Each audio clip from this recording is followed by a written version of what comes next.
chemat să merg pe calea ta. Cu atâta drag tu m-ai atras spre tine, că niciun val din lumea de suspine nu mă mai poate lua din mâna ta.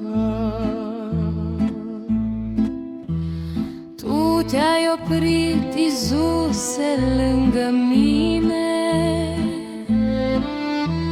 și lacrima mi-ai șters cu mâna ta.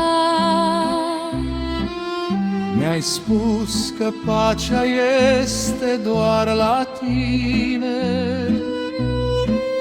și foc din Duhul Sfânt ai pus în mine, ca să trăiesc de atunci prin viața ta.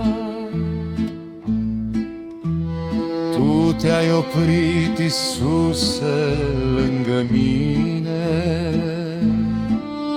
și tainic m-ai chemat pe urma ta.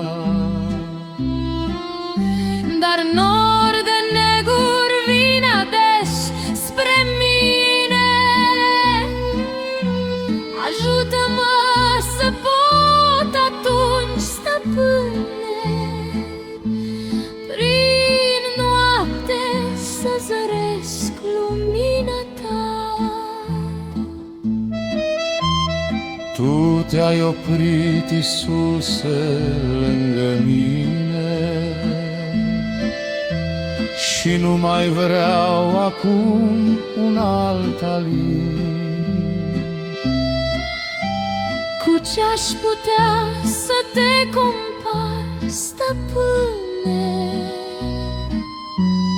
când nimenea nu poate fi ca tine,